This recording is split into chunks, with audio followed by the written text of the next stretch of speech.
All right, what's going on, guys? Graham Jason Matthews back here. We got another exclusive review of Marvel's What If, Episode 9, Season 1, or Season 1, Episode 9, the season finale of Marvel's What If year. We're talking today, the grand finale. Everything connects together. Just great stuff here. A lot to get into. But first, we got our panelists, as always. BR_Dr. Chris Mueller from the Twitter machine. Doc, what's going on, man? Not much. We got our own little multiverse of panelists here. So we got to introduce the next one. Phil Lindsey from the Twitter machine. Phil, DL616 of Grab City fame. Phil, what's going on, dude? I'm good. How are you? Doing great. And then joining us for the very first time, Connor Casey of comicbook.com. I don't know how we didn't make this connection earlier. We have wrestling journalists on all the time. Connor, you write for comicbook.com. How the hell have we never talked to you for a Marvel What If episode before? I mean, it kind of fits the theme, so glad you finally found a time. I know.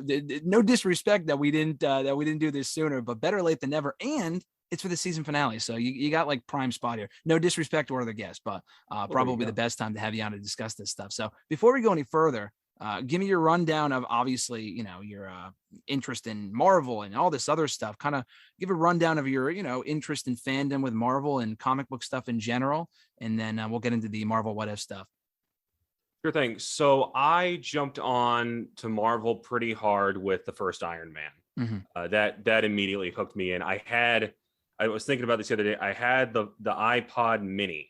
Remember the little like cube shaped one? Yeah. I had the first Iron Man downloaded on that, and I swear I must have watched that instead of going to sleep like a dozen times at least all the way through. Like I loved that movie so much, and that summer was that and The Dark Knight, and it just kind of clicked for me then. And I'm like a freshman in high school by this point anyway, and I'm just like, oh wait, I love superheroes, and maybe I should like look more into that.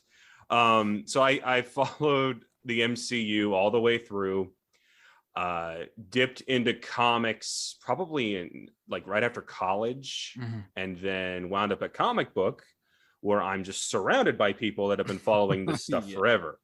So I've learned a lot through just kind of osmosis of working with people. I've had a lot of recommendations sent my way. So I've learned a lot through that. I feel I'm pretty well educated on it now. I'd say I'm more of a Marvel fan when it comes to the movies, DC with about everything else. Really? Okay. That makes sense. Yeah. Interesting. So when you say DC with everything else, you're talking about like the shows and stuff like that? Or? So the shows, I adore the Arkham games, the animated movies that still come out. I'm don't get me started on Zack Snyder and all that stuff. That is not my bag 1,000 different ways. It's some of the more recent DC stuff, like the Suicide Squad that just came out. That was fantastic. Yep. But that's James Gunn for you. The Harley Quinn show that's out right now. Like there's a ton to celebrate about DC. It's just the big tentpole movies. I'm kind of like, it's been a mixed bag. Where Marvel, it's been consistently good to great. Yeah, with pretty much every single movie. And it's funny that you say that because pretty much almost everyone that we've had on up to this point, unless I'm misremembering, has been the other way around. I know Chris and Phil were the other way around. A lot of much like other people that they start with the comic books, obviously watch the movies. I relate to what you're saying because I was never a comic book guy until I started watching these movies, and I'm still not. I got to get more into that stuff. But I've always been mostly a Marvel movie guy. Watched all the movies and now the shows and stuff like that. And I've been hooked probably since. I mean, I saw the first Iron Man movie, but I don't think it really initially clicked for me until the first Avengers one. When you see everyone on the same screen at the same time, it's like, oh shit, this is a big deal. And then you fast forward almost 10 years later and we get a show like this where everything is connecting and we have a multiverse now. Don't want to spoil anything that's out right now that people haven't seen, but obviously we're getting closer and closer to that, leading into No Way Home coming up in a couple months. So it all started with Loki and with this and the multiverse shit. And we're going to talk more about that another time. But Connor, as far as this show goes, Marvel's What If, it's been, critically acclaimed. A lot of people have enjoyed it, ourselves included. We'll get into this episode in particular. But your thoughts on the show so far and what you've thought of it? God, I hate you brought me on for the show that I'm the most lukewarm about because Interesting. This one was frustrating for me. So the thing about the What If comics and in DC with their Elseworlds, it's the same concept.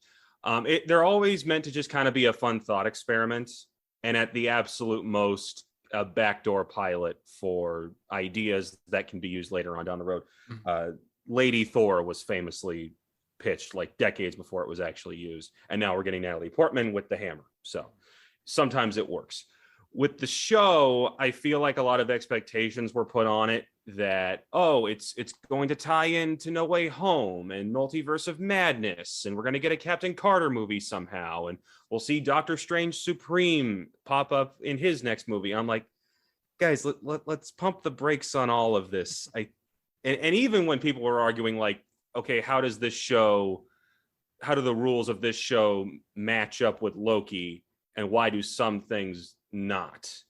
And I just keep thinking, guys, I think this is going to stay in its own little pocket, and at its best, it's a fun thought experiment. And the episodes that took that to its fullest extent, the Strange episode, the murder mystery with Hank Pym, those were the ones I enjoyed the most.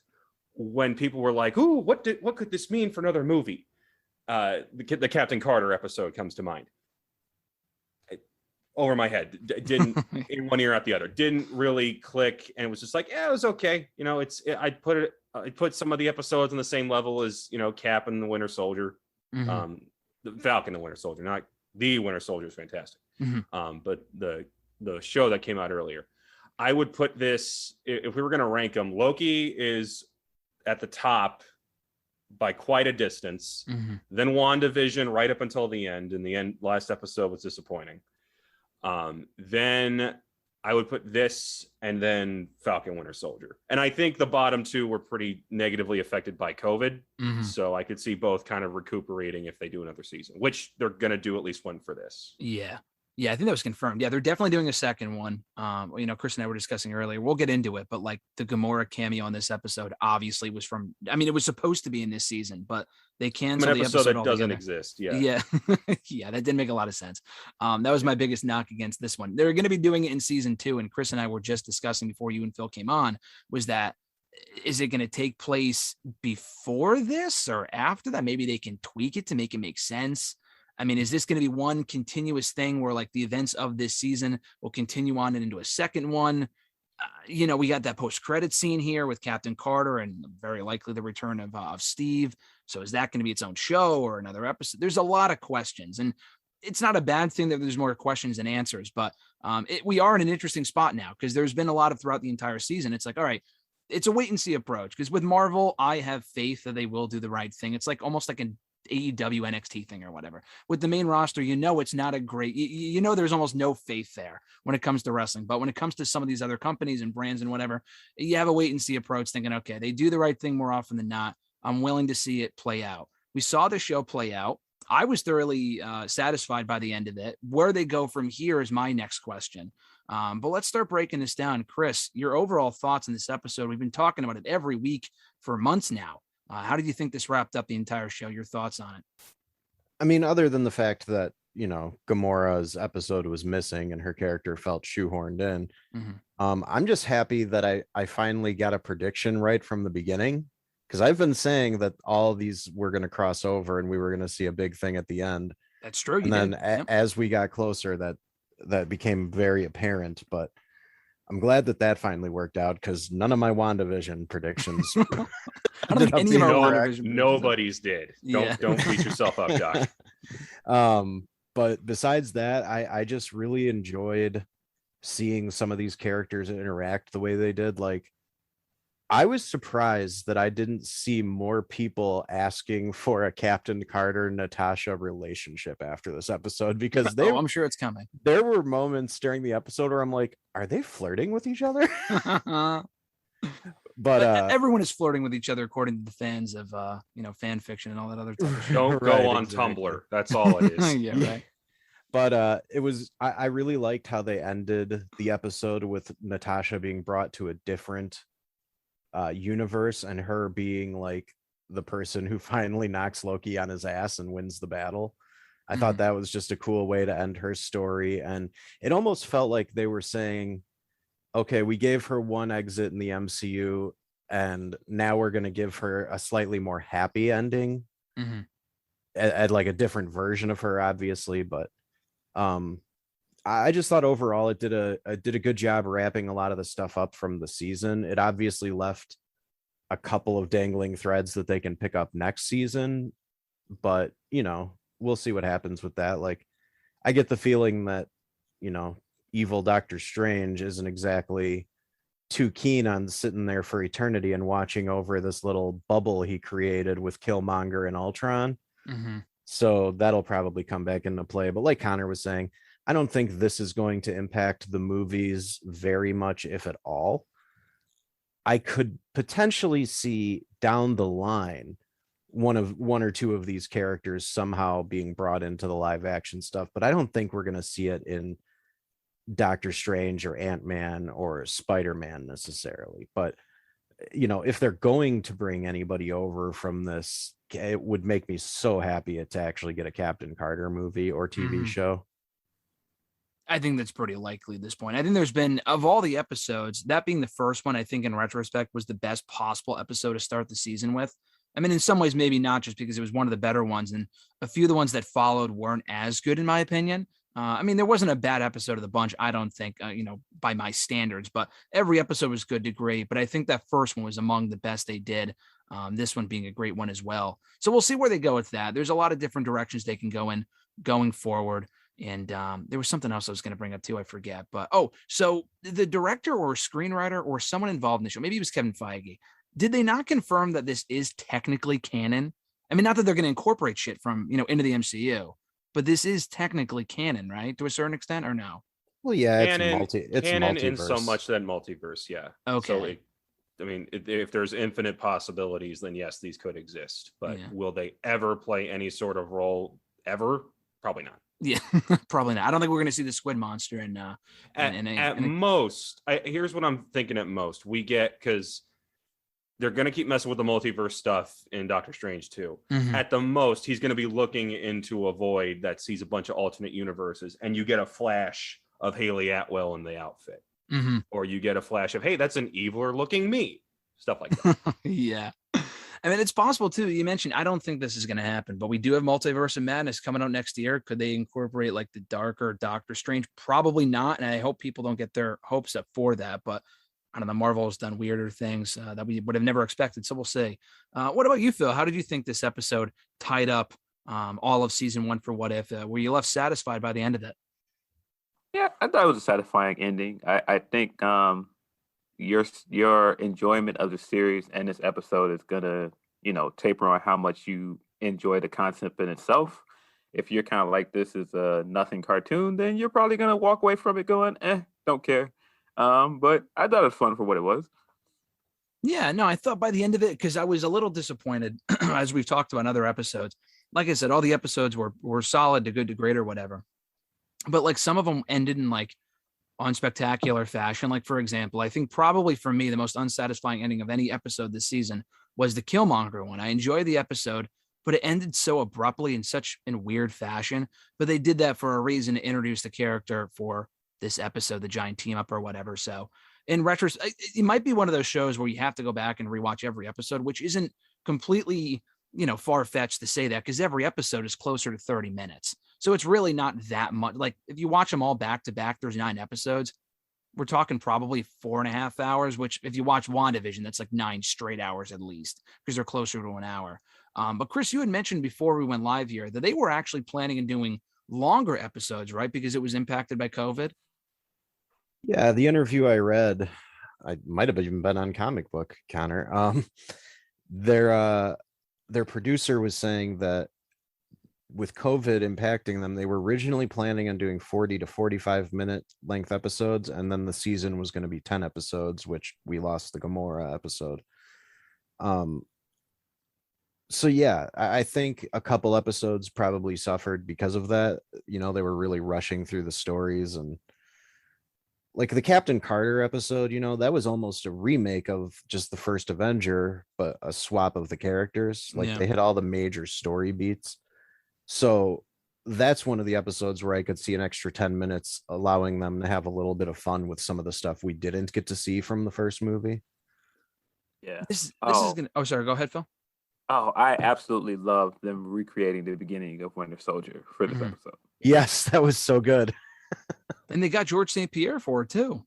Was that really him? Yeah, that was GSP. Yeah, that was awesome. Yeah, they got him. Cool. The fact that they got what's his name?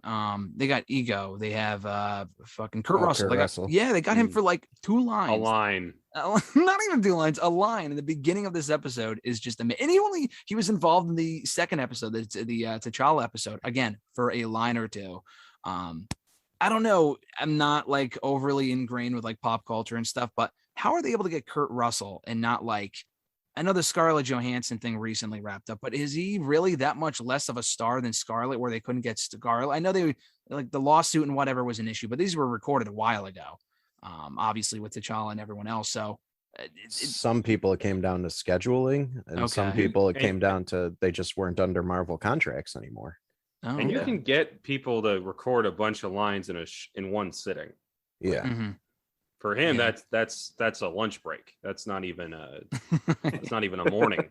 And You could say that- nowadays they have such high quality equipment that they could have sent a microphone to his house Yeah. and he could have done this over the computer. Like I've watched a few documentaries about the filming of shows like Futurama and The Simpsons, and how you'll have one person in a booth in Florida and one person in a booth in California who are supposed to on the screen, but they're recording their lines separately. And for some people, like I think it was the lead singer of Oasis, was it one of the Gallaghers, Liam or whatever his name is? They literally recorded his lines over the phone, and you can't tell. Like it sounds just as good as any of the other voice actors. So yeah, Wow. getting him to do that, like he could have left that on a voicemail and they could have thrown it into the episode. I was gonna say, did he send in a voice memo and that's how they included it? Because there really wasn't much to that at all. The fact that they got him for like a line or two, yet Drax has more lines and they couldn't get Batista because according to him, it never reached him. He was never asked about it. It's just amazing to me. I'm more surprised they got Michael Douglas than Kurt Russell, to be honest with you. Yeah. Because Michael Douglas has no idea what's going on in any of these movies. Is he doing much of anything nowadays though? Or I mean, he probably has the time, right? I don't know, but like I guess he was really confused when filming Ant-Man 2. And there's this really funny interview of him out there when he's like, they didn't tell me that I had to watch Captain America. If they would have told me, I would have watched it and then I would have known what was going on. And it's like, That's so funny. man, you are such a grandpa. Do you think he had any fucking clue what was going on when they filmed this scene for Endgame when he was like 40 years younger? He's probably like, you need me to be a younger version of myself? That makes no sense. I wonder if he was even on set for that, because that definitely was not him running down the hallway. CGI face. Yeah, the CGI was definitely not good. But yeah, no, that's funny. So, I mean, with this episode, going back to the Gamora thing for a second, this may sound dumb, but from what I can recall from having just watched it last night, her role was not so significant to the point where, given it's an animated show, could they have not just taken her out?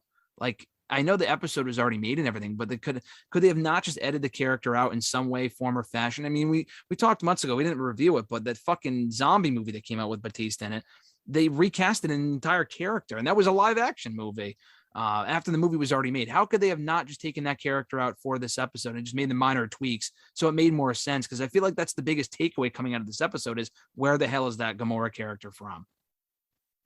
I kind of feel like it needed a tie back to Thanos in some way, because he just killed Thanos so quickly in that episode. So I felt like getting to this episode and not getting any kind of tie to Thanos and the gems are involved, it would have been kind of weird.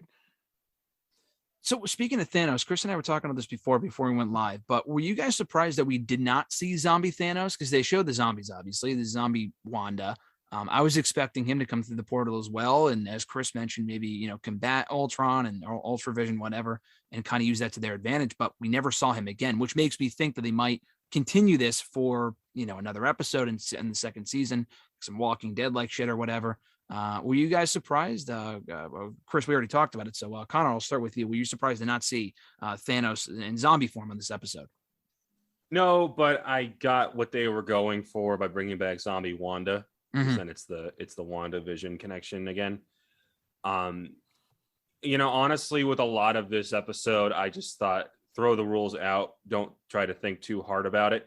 Yeah. The biggest example being, how do we go from last episode where Ultron is punching the Watcher through dimensions and taking a bite out of a galaxy, like he's taking a bite out of crime. How do we go from that to buff woman with shield can distract him for quite a while. Yeah. It's like, wait, how this guy can kill everyone with a thought? How is this even happening right now? Then I go, oh wait, I'm not supposed to care, so don't. Yeah. Yeah. So I didn't even think twice about like, oh no, Thanos, Killmonger. I don't even think fights, and yet he's tied in so much to the ending. Mm-hmm. Yeah, that was something that I thought was actually kind of funny. I'm like, Killmonger's just sort of sitting back watching, isn't he? He's not in Staring any at a of helmet these- going, I'm gonna betray you. Yeah. And Yeah. like that one scene where everybody's beating the crap out of Ultron to sort of distract him. And you just see like the hammer hitting him and both shields hitting him at the same time. Like I never saw Killmonger coming in, and I'm like, where is he? What is going on? And he's obviously just sitting back plotting. Yeah. Makes you wonder why the Watcher even grabbed him. Because he already knew, quote unquote, that he was going to get stuck in this loop of trying to take the gems from him so that they can trap him. That's my guess. I think the Killmonger stuff in this episode is kind of a waste of the character.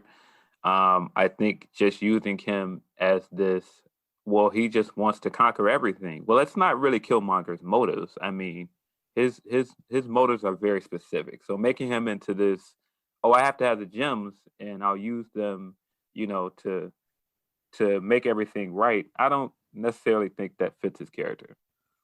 It was also weird that at no point there's like no interaction between him and T'Challa version of Star-Lord, where it's There like, was, hey, like, in one most line. versions, I try to kill you. There was one line when T'Challa's like, I've stolen more from worse.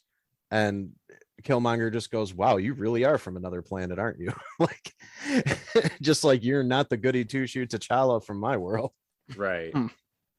Give me Yeah, like that was 5 it. minutes of that. Like I you almost could've done wanted, so much. I almost was hoping, I was just like, maybe we're going to see them like actually get along and Killmonger will regret some of his stuff. But no, they just kept him as a one-track mind, which, is fine. It works for the purposes of the narrative they're trying to tell, I guess. Yeah. I didn't really care for some of the Killmonger stuff, but I thought most of the other character stuff was fine. I mean, it's supposed to be what if. I clearly think like Captain Carter is the best character throughout this entire series, and that really showed in this episode. Yeah, which Yeah, is why for they should sure. make her own show. Yeah. I mean, I don't think that's confirmed, right? That's just speculation. Man, They'll probably. they gave her a show. It was called Agent Carter. It ran for 2 seasons. Yes. And, Well, I mean, and yeah. also, before anybody goes, but what about a new Captain America? We have one of those too. He's got wings now. She's not We've Captain America, actually though. had- She's Captain Britain. Well, she's not even really that, is she? Because Captain Britain's his own character. Right, She's he's his just own guy. Captain Carter, right? Yeah. Yeah, they're just calling her that for the series, but I mean, she's got the Yeah. flag on her shield. She's basically Captain Britain. Yeah, true. I've heard rumors that they want to bring Captain Britain in at some point, and I'm like, man, you're gonna bring this character in after Steve Rogers is gone? Like, why?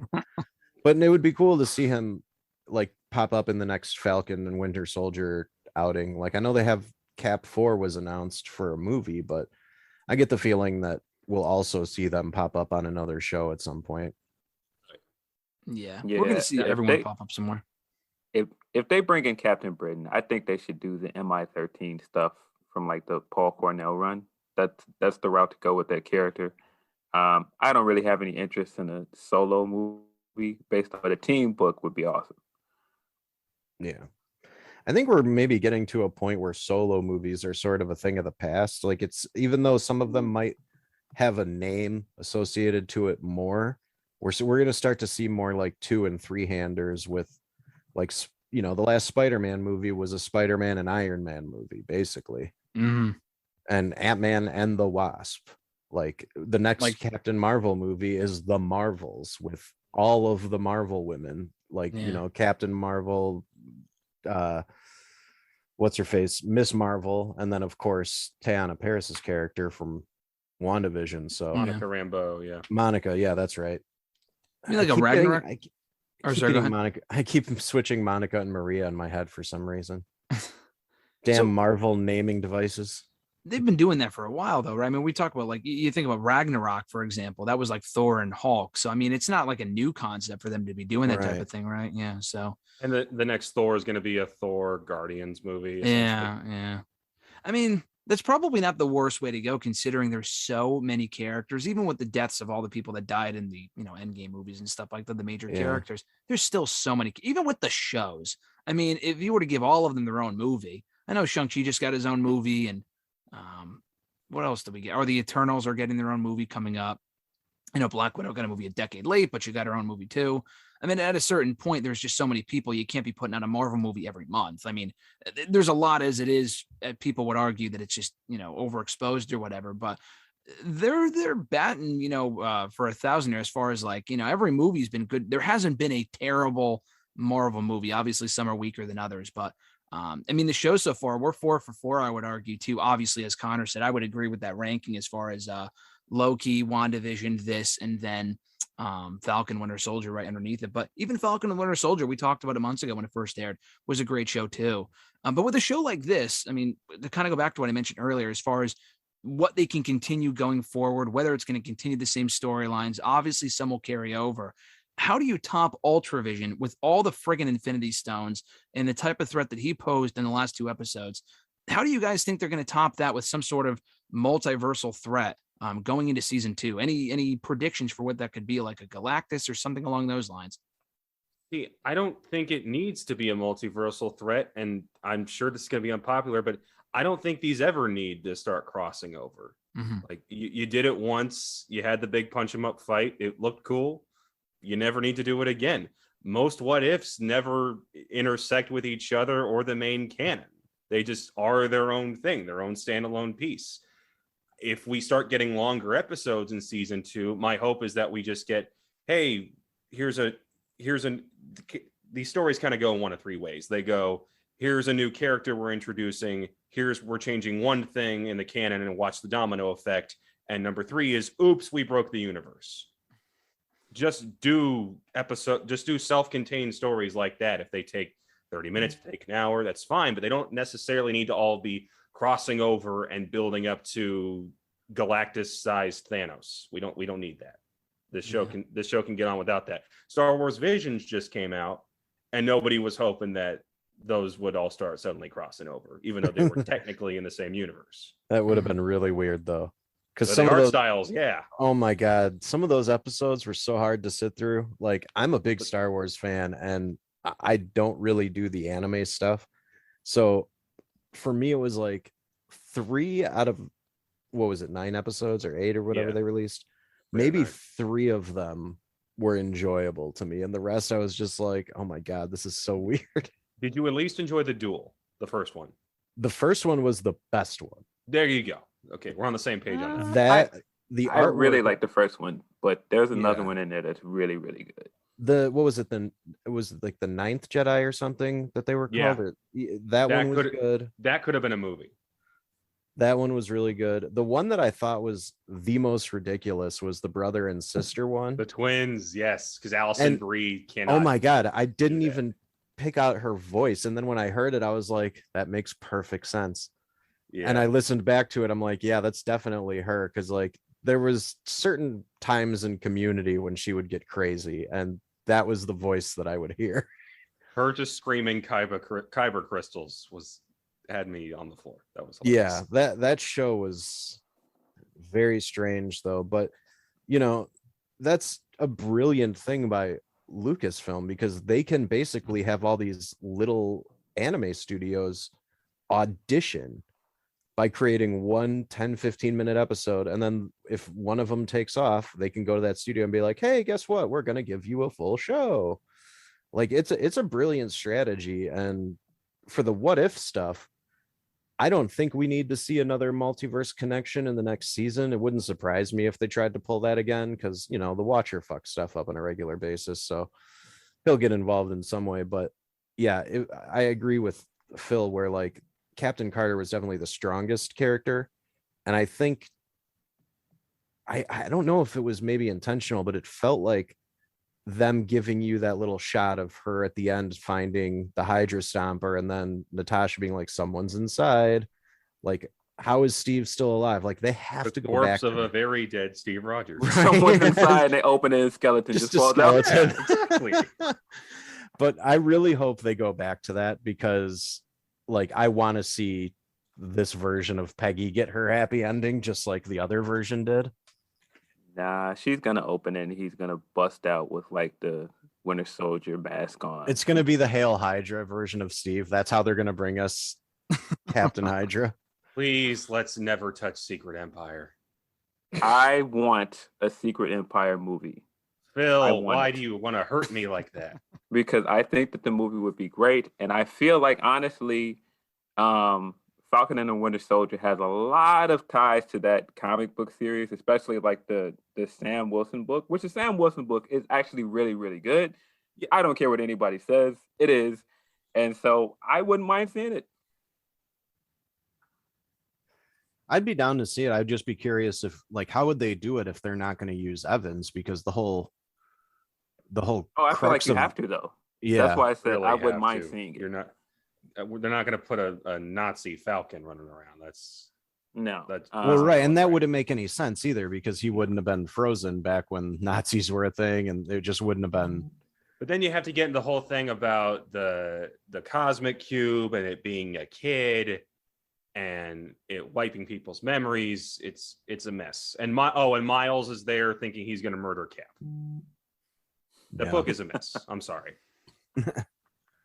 But it's But you don't have to use all the concepts from the book. As we've seen Marvel do, they've taken something where the book is a mess, like Civil War, and made it into a better movie. So yeah, same thing with Old Man Logan. Managed to make that into a way better movie than the book was. Are there any Marvel What If comics that you guys specifically want to see in season 2, even if they weren't good, but be done better in season 2 in animated form? Can we get a better zombies? I'm sure I'm pissing somebody off by saying that. It wasn't one of the stronger episodes. Let's just say that. I would love it if we found out that Elizabeth Olsen actually came in and recorded the growls for her zombie character. That would make me. That would be I don't. awesome. I don't know why, but that would make me happy beyond belief. That would be great. I'm trying to. Yeah, I'm think. not sure what other what if stories would make a good one. Like, there was a female Spider-Man what if that I remember pretty vividly that might work well, but I'm not sure how different the actual story was. Was it? I don't know if it was Marvel's. I don't know if it was a What If comic, but people were saying that one of the episodes on the show, or what they thought it would be Spider-Man taking over for Doctor Strange. Is that a comic, or is that something people just wanted to see? Well, he was in all the promo stuff, and then he didn't show up in this episode, which was very weird. Well, he was in the zombies one, right? But it wasn't from the zombies episode for the promo stuff. They hinted at him taking the cloak of levitation, and then again, he just never showed up in this episode. That's Yeah. weird. Maybe it's. I was gonna say it's maybe from the Gamora one, but that makes no sense. It can't be. Isn't the Gamora episode, from what I understand, what if Tony didn't make it back from space in the first Avengers movie? Do you guys know if that's exactly what it's going to be about? I'm not sure if that's the connection, but he winds up on Sakaar. Okay, That's what all that armor is based off of. gotcha. Yeah. And then we find out obviously Gamora killed Thanos. So yeah, I don't know. I heard that. That's what I heard it was going to be about. Like at the very end of the movie when he made it right through back in time miraculously, after he sent the what is it called? The fucking Chitari, is that what they're called? Chitari. Yeah, Chitari, the ship, and blew all that, blah blah blah. So maybe we'll see. I don't know. I'm You know what curious. they to see how that could one plays do? out. That they could use the what if show as a chance to revisit some moments that they didn't get to visit from the main universe. Like, Mhm. make the correct version of Planet Hulk one of the what if episodes. Bring Beta Ray Bill in. Get fucking weird with it. Yeah. I think there's a what if that's like, what if Steve never got frozen? I think that would be a good episode. Yeah, I could see them doing that. Yeah, that'd be a good episode. They obviously there's a lot of infinite possibilities they can go with, so I'm curious. But one thing I did want to ask you guys about, as far as like the Watcher's role on the show, like it's been well established. I mean, even if you don't read the comics, I think it's pretty well known. His role in the MCU and on the show, blah blah blah. Did they ever make it clear on the show itself, though, why he was so hesitant, as the title of this episode suggests, to break his oath and get involved? Like, he didn't want to get involved. He didn't want to break the rules of the multiverse, but did he ever explain why he was so loyal to the rules and not wanting to do that? I mean, I don't know if that was ever made clear on this episode. I was waiting for him to explain himself on this episode. He didn't, unless I missed something. Nothing more than just it's his oath and that there would be consequences if he did. Like he implies in the Strange episode that if he did interfere, it could jeopardize the entire multiverse.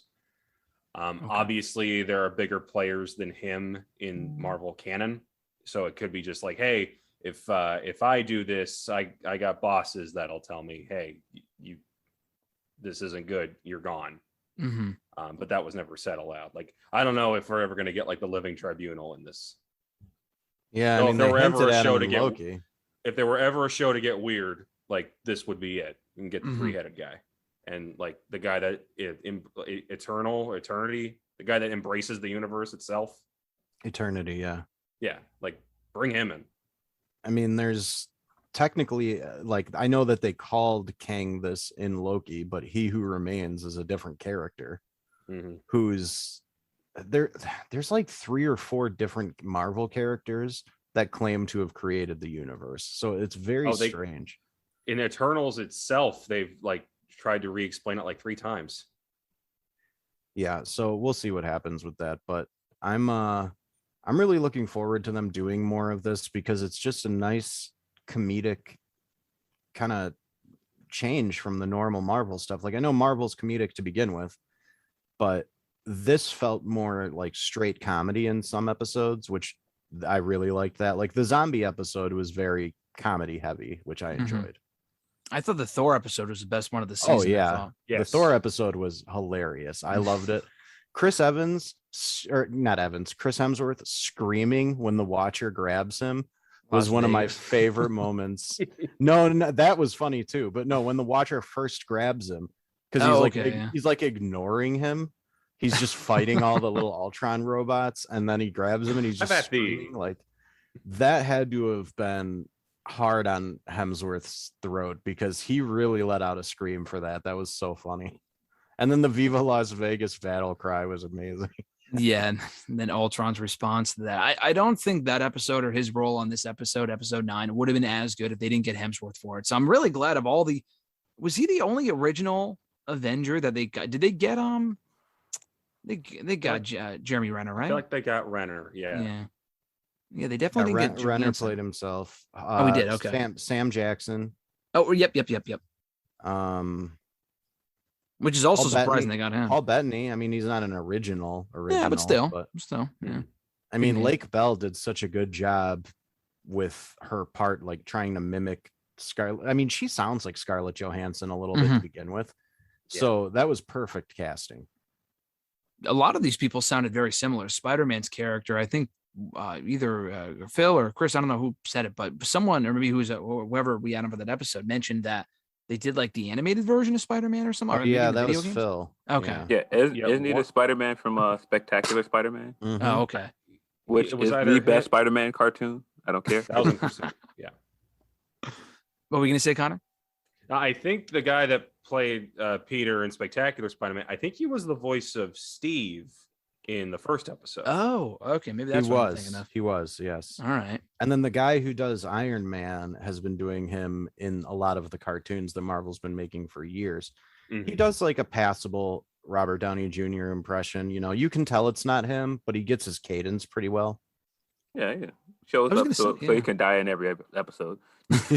Right. And even in this one, it's just like, Gamora, we need you. What about me? Not you, Stark. Get out of here. Yeah. You created Ultron, you dick. You got us into this mess. Maybe that's why they didn't include the episode, is so they can have this undefeated streak of Tony dying in every single episode. And technically, he wasn't shown in this one beyond that like 2-second cameo. So that streak stayed alive throughout season 1. So that's just amazing.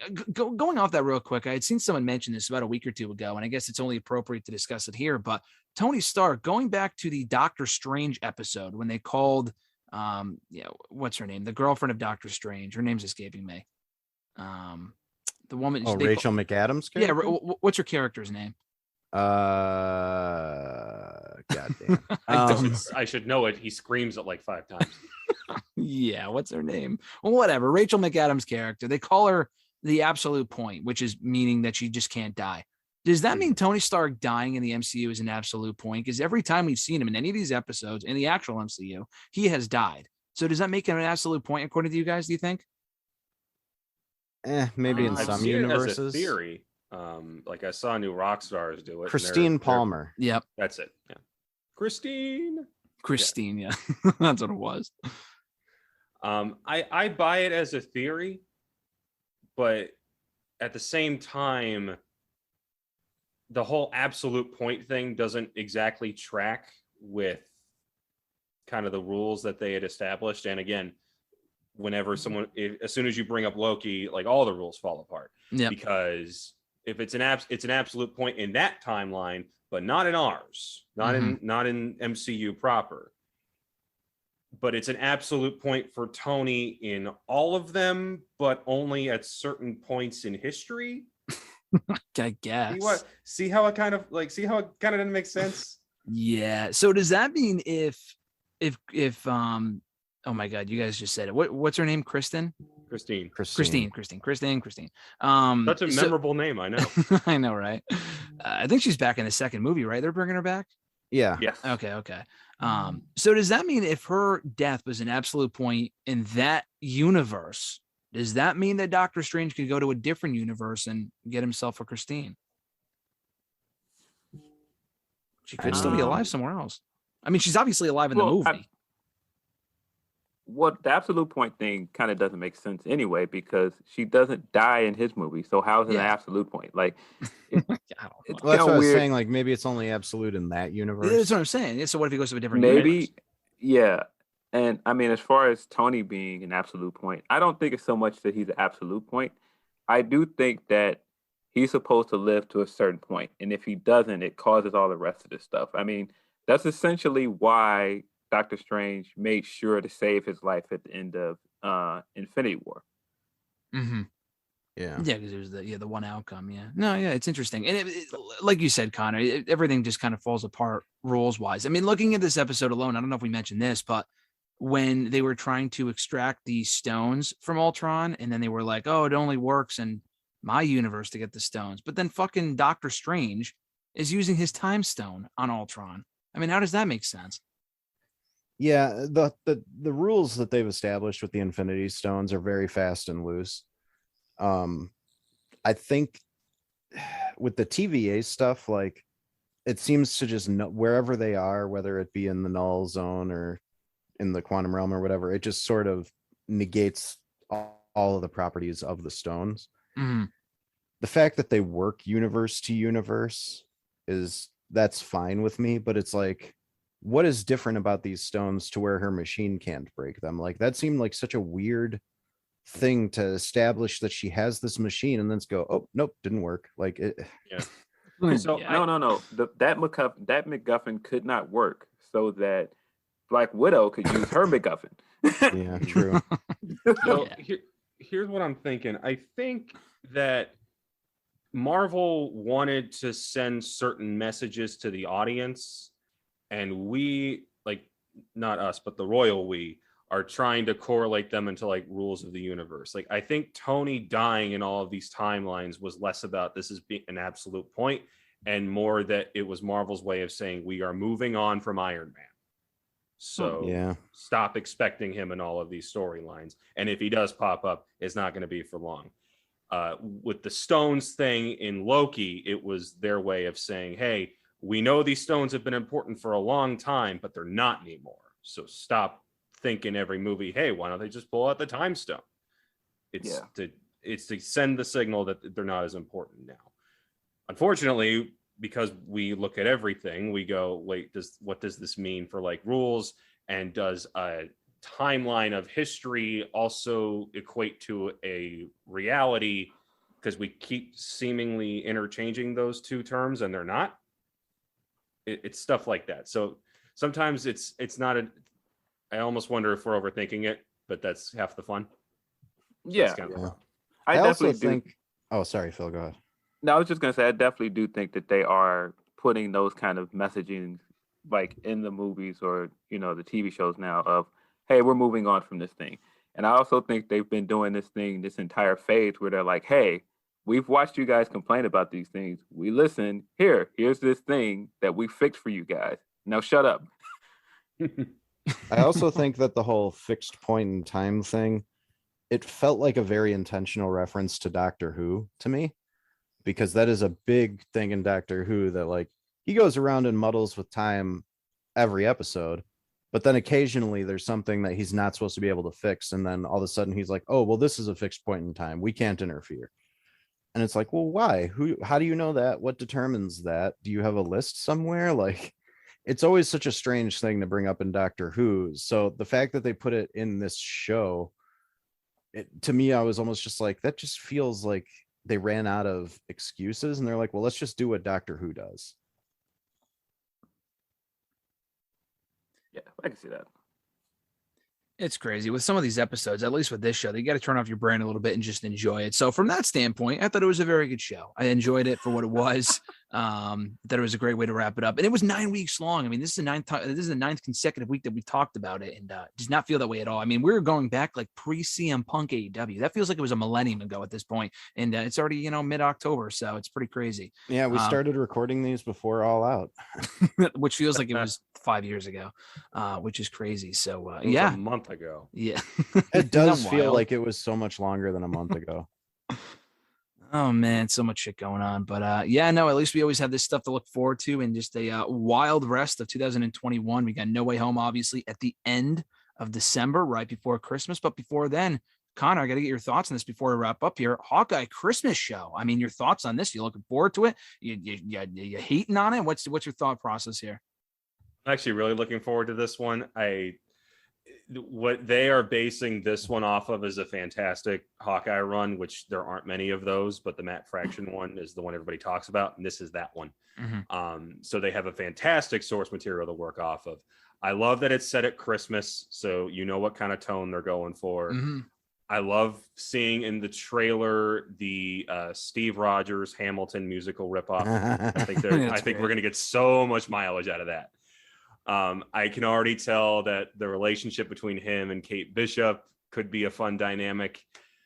It would be amazing if that rumor that Vincent D'Onofrio's Kingpin shows up, because that is my guy from Daredevil. You heard about the Echo rumors? Yeah, the Echo rumors too, which makes sense. But then we're getting even closer to the mutant stuff, which we still have to get to that at some point. Mm-hmm. No, I am very, very excited for Hawkeye. And I also think this is going to be an example of one of those shows that proves, for all that we're doing, spinning all of these different plates with multiverses and Dark Avengers and the many instances of Kang, that we can just have a self-contained show and it'd be fun. Yeah, I think it is going to be fun. And I asked for your thoughts on it, and you gave me the right answer. I was only really looking for one answer, and I was looking forward to seeing you say that it's a Christmas show, and I'm looking forward to that aspect of it. That's what you said, so I don't have to boot you off here on the call. So I appreciate that. I don't accept Grinches here on these reviews, because we're getting to Hawkeye in about a month and a half, which I can't fucking wait for. That's going to be my new favorite Christmas-themed show, movie, whatever the hell you want to call it. So I'm looking forward to that. But you can watch that while you play Miles Morales. They're both Christmas themed. What, the new game? Is that what you're talking about? Yeah, the Spider-Man Miles Morales spinoff. That's set at Christmas. Okay. And, I've only played the Iron original. Man 3, the best Iron Man movie. The best. Well, maybe not that, but Phil just trying to get people to come after him now. I've never looked. I will die on that hill. I'm with you. I like that movie, and people bash on it for the Mandarin thing, and they're wrong. No, I like that movie. And actually, if that movie didn't exist, the best part of Shang-Chi, which was Ben Kingsley, wouldn't have been in Shang-Chi. Yeah, it was worth it for that alone. I feel like this phase has vindicated a lot of my Marvel movie opinions, including the Age of Ultron is not that bad because of WandaVision. And, Loki is a great show because of Dark World. So just saying, I don't know. Doc, I'll combat you on the claim that that's the best part of Shang-Chi. The best part of Shang-Chi are those giant fluffy lion dog things that just lounge around. Those things are adorable. Have they started selling those yet? I wish. Big fluffy boys. What the? They, It's Christmas they is sell next the, 2 months. They sell the little faceless guy, but I haven't seen the lions yet. Oh, Little- come on. What did they call that? A pig chicken or something like that? Yeah, Are Oh, those, yeah. Are those foo dogs? Those big furry things? I think so. I think they're actual like mythological creatures. But that movie turns into Pokemon like halfway through, where like a Ninetales Oh, shows yeah. up. I'm like, what the hell? Yeah. Well, they got to get down on that shit. Christmas is 2 months away, and I got to add it to my Baby Yoda collection. So hopefully we get that before Christmas is through in the next 2.5 months. But before then, we got Hawkeye in late November. But this has been a blast, guys. Connor, thanks for joining us, man. Before I run down, I mean, obviously, Chris, you're on the Twitter machine, BR doctor, rather. Phil, you're on the Twitter machine, Phil DL616. Connor, you're on Twitter at Connor KCB or CB, rather. Anything else you want to plug, Connor, before we let you go here? Obviously, you're on comicbook.com, all that great stuff on the Twitter machine. Anything else you want to say before we ride off into the sunset here? Just check out all my work over at comicbook.com. I'm running the WWE page. We also cover AEW, Impact, Ring of Honor, any sort of big news from that world that pops up. And for the rest of the site, we're talking anime, we're talking gaming, we're talking any sort of big movie and TV news you can look for. Comics, of course. I even throw in a few of the reviews of those at once a week. Anything geek culture you could possibly think of, we got somebody on it. So check it out. Geek culture is our fucking language here on the show, so we love that, and we'll definitely have you back here on the show again down the road. And Phil, Chris, Connor, this has been awesome, guys. Thanks for joining me, and I look forward to the next one. Nice. Awesome. Later.